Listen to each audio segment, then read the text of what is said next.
Good morning বন্ধুরা, কেমন আছো তোমরা সবাই? আশা করছি সবাই ভালো আছো, সুস্থ আছো, আর আমিও খুব ভালো আছি। মৌমিতা বিশ্বাস লাইফস্টাইল চ্যানেলে তোমাদের সবাইকে আবারও ওয়েলকাম। তো আজ হচ্ছে বৃহস্পতিবার। আজ আমি অন্য কোনো ভিডিও করিনি, আজ করব আমার ঘরটাকে ডিপ ক্লিন। তো তোমরা দেখতে থাকো, ভিডিওটা স্কিপ না করে পুরোটা দেখো। আর যদি ভালো লাগে তাহলে চ্যানেলটা অবশ্যই সাবস্ক্রাইব করে দিও, পাশে থাকা বেল আইকনটা প্রেস করে দিও, আর লাইক, কমেন্ট আর শেয়ার করতে ভুলো না। তো আমি সকালবেলা উঠেছি 6:30টার দিকে। উঠে আমার সমস্ত বাসি কাজ করা হয়ে গেছে। এখন বাজে 8টা, সাড়ে 8টা মতো। তো এখন আমি চলে এসেছি ঘরে। তো প্রথমেই দেখো আমি বিছানাটা তুলে নিয়েছি, মানে বিছানার চাদরগুলো তুলে নিয়ে ওগুলোকে আমি ভিজিয়ে দিয়েছি, কেচে দেবো। কারণ সকালে রোদ বেরিয়েছে, না জানি আবার কখন মেঘ হয়ে যায়, বলা তো যায় না। এখন এই মেঘ, এই বৃষ্টি হচ্ছে। তো তারপর আমি চলে এসেছি ঘরে। এখন দেখো খাটটাকে প্রথমে পরিষ্কার করে নেব। তুমি যতই ভালো ভালো জিনিস করো, সেগুলোর পেছনে কিন্তু খাটতে হয় প্রচুর।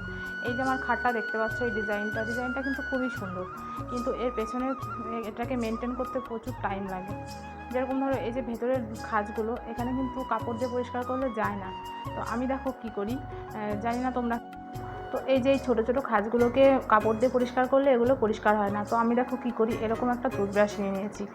টুথব্রাশগুলো দিয়ে এগুলোকে ঘষে ঘষে পরিষ্কার করে নিই, তাহলে কিন্তু ময়লাগুলো বেশ বেরিয়ে যায়। আর তারপরে তো কাপড় দিয়ে পরিষ্কার করাই আছে। আমরা হাউসওয়াইফরা যতই বলি যে কাজ নেই, কিন্তু আমাদের কোনো না কোনো কাজ থেকেই যায়। তো এখন চলো খাটটা পরিষ্কার করে নিই আগে। ওই দিকগুলো পরিষ্কার করা হয়ে গেছে। এখন এই বক্সের এই সাইডগুলো পরিষ্কার করে নেবো। এখান দিয়েও দেখছি বেশ ময়লা পড়ে গেছে। যেহেতু আমি কয়েকদিন বাপের বাড়ি ছিলাম, এগুলো পরিষ্কার করা হয়নি, সেহেতু দেখছি ভালোই ধুলো পড়ে গেছে। এখন চলে আসলাম এই যে খাটের পাশে এই চেয়ারটা পরিষ্কার করতে। এখানে হচ্ছে যাবতীয় যেগুলো লাগে হাতের কাছে, সেগুলোই রাখা থাকে। বেশিরভাগ থাকে হচ্ছে আমার ওষুধ, বরের ওষুধ, তারপরে মর্টিন, মুভ, এইসব, মানে যেগুলো হঠাৎ করে লাগে, রাত্রিবেলা প্রয়োজন পড়ে, সেরকম জিনিসপত্র। তো দেখো কথা বলতে বলতে আমার এটাও পরিষ্কার করা হয়ে গেছে। আর এই যে এই পেন্টিংটা দেখতে পাচ্ছ, আমার হাজব্যান্ডের একটা কলিগ নেপাল গেছিলো, তো ওখান থেকে ওটা এনে দিয়েছিলো, খুব সুন্দর। পরে তোমাদের একবার দেখিয়ে দেবো। তো দেখো এখন আমি আলমারিটা পরিষ্কার করে নিচ্ছি। আর এদিকে চলে আসলাম আলনাটা পরিষ্কার করতে। অনেক দিন ধরে অগোছালো হয়ে আছে। তো প্রথমে জামা কাপড়গুলোকে গুছিয়ে নেব, তারপরে একটু মুছে নেব। যতই গোছাই না কেন, কিছুই আর গোছানো থাকে না।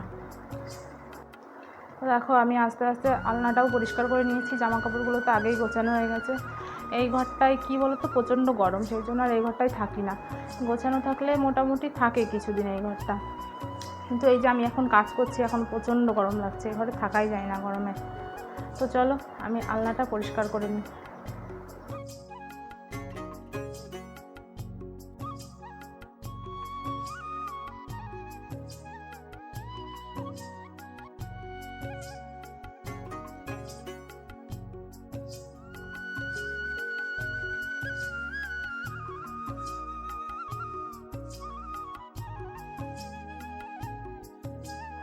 আলনাটা আমি গুছিয়ে নিয়েছি। এখন চলে আসলাম এই গ্রিলগুলো পরিষ্কার করব। এগুলোতেও প্রচুর ধুলো জমে গেছে।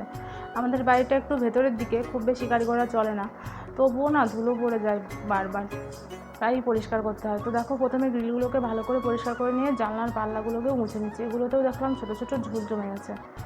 তো এইগুলো পরিষ্কার করব। তারপরে এই দিকে সামনের দিকে আরেকটা জানলা আছে, ওই বড় জানলাটাও পরিষ্কার করে নেব।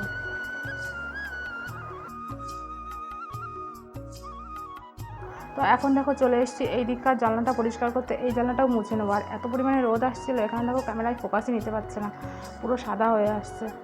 তো কী আর করা যাবে, দেখো ওই দিকটা আমার মোছা হয়ে গেছে। এখন চলে আসলাম টেবিলে। এই টেবিলটায় কি নেই, মানে দুনিয়ার যত জিনিসপত্র সব এই টেবিলে, কিন্তু এই টেবিলের জিনিস এদিক ওদিক করা যাবে না। এটা আমার হাজব্যান্ডের সব প্রয়োজনীয় জিনিস, যেটা যেখানে আছে সেটা সেখানেই থাক। আমি শুধু জাস্ট ওপর মুছে নিয়ে চলে যাব। এখানকার জিনিস কোথাও সরাবো না, জাস্ট একটু গুছিয়ে গুছিয়ে রাখছি। দেখো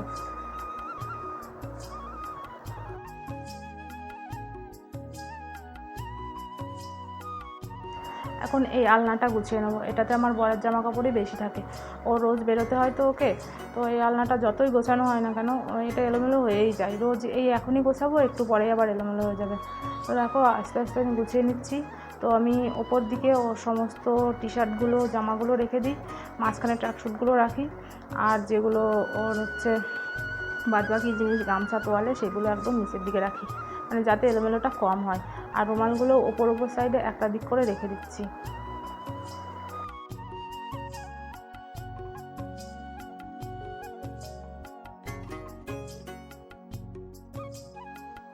তো আমার সব কিছু গোছানো হয়ে গেছে। এখন আমি ঘরটাকে ঝাড় দিয়ে নেব, ভালো করে ঝাড় দিয়ে তারপরে বিছানাটা করব, তারপরে ঘরটা মুছবো, দিয়ে তারপর যাব স্নান করতে। কারণ স্নান টান করে এসে আমার আর কোনো কাজ করতে ভালো লাগে না। তো দেখো ঘরটা ঝাড় দিয়ে নিই।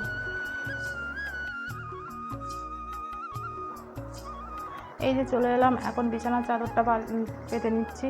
আগে যে চাদরটা ছিল ওটা কেচে দিয়েছি, শুকিয়ে গেছে, তাও ওটাকে এখন আর বিছাবো না।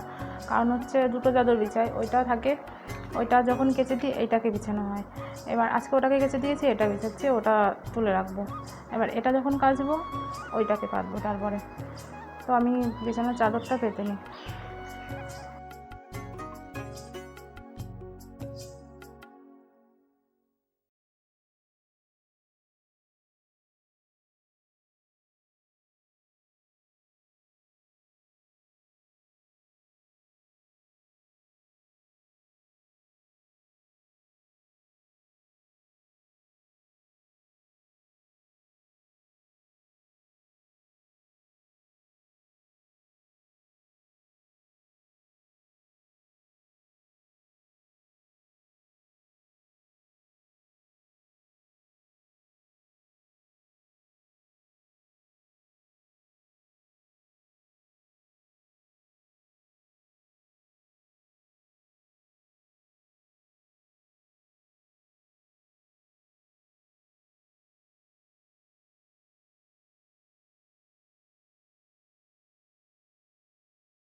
ফাইনালি আমার ঘরটা পরিষ্কার করা হয়ে গেছে, প্রায় ঘন্টাখানেক সময় লেগেছে। তো দেখো কেমন লাগছে ঘরটাকে, দেখো। যদি ভালো লাগে তাহলে অবশ্যই আমার চ্যানেলটা সাবস্ক্রাইব করে দিও।